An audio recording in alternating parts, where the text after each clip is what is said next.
Deməli, bugün parabola mövzusundan 2 dənə sual yazacağıq.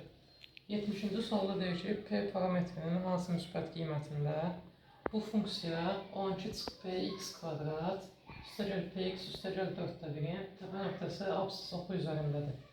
Əvvəlcə biz bilməliyik ki, absis oxu üzərində olmaq nə deməkdir? Əgər hər hansı bir nöqtə absis oxu üzərindədirsə, məsələn, bu nöqtə absis oxu üzərindədirsə, biz bilməliyik ki, bunun ordinatının, yəni y-nin qiyməti 0 olacaq. Ona görə də biz həmin bu funksiyanın təpə nöqtəsini tapmalıyıq. Daha sonra onun ordinatını 0-a bərabər eləsək, məsələni həll eləmiş olacaq. Və nəzərə almalıyıq ki, P müsbət olmalıdır.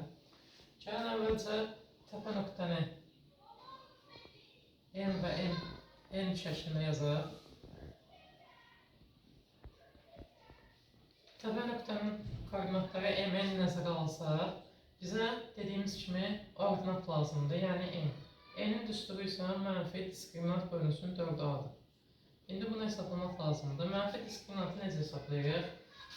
B kvadrat çıx 4ac bölünsün 4a. Bərabər edeyim mənfi.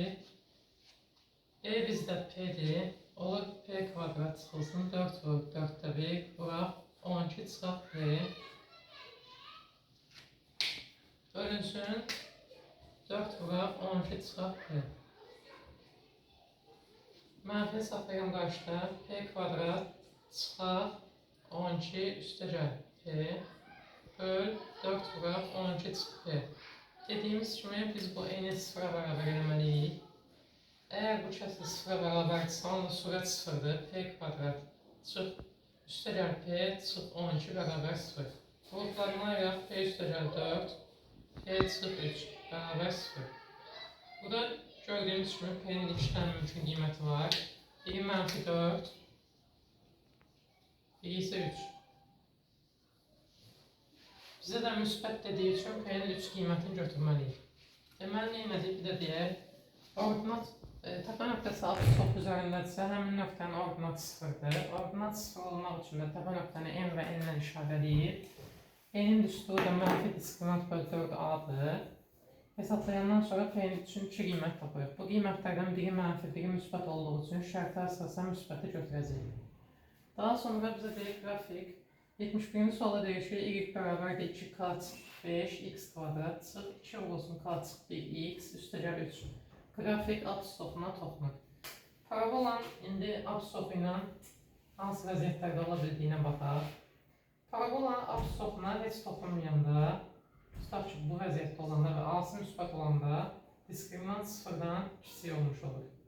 Absis oxunu kəsəndə, 2 nöqtə kəsəndə, onda diskriminant 0-dan böyük olmuş olur. Amma absis oxuna toxunmaq üçün bizdə bir nöqtədə toxunmaq bildiyimiz kimi, onda diskriminant 0-a bərabər olmuş olur. Deməli, biz nə etməliyik? Həmən bu funksiyanın diskriminantını tapıb 0-a bərabər eləməliyik.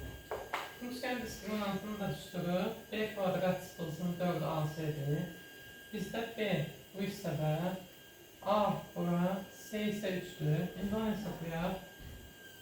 Mənfi 2 k çıx 1-in kvadratı çıxılsın 4 bura. 2k çıx 5 bura 3 bərabər olmalı 0-a.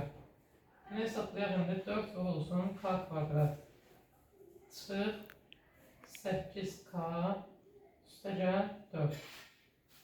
Daha sonra 4 vuruz 12 eləyəcək. 12 vur 2 24k üstəgəl 60. 4k kvadrat çıxılsın 32k üstəgəl 64. Hər tərəfi 4-ə bölək. K kvadrat çıxılsın 8k üstəgəl 16 bərabər 0-a. Bu da k çıx 4-ün kvadratıdır. Onda k bərabər imiş 4-ə. Deməli, k-nın 4 qiymətində bu funksiyanın qrafiki absis oxuna toxunur. Toxunmanın şərtində bir də yada salaq. Toxunma üçün parabolanın diskriminantı 0-a bərabər olmalıdır.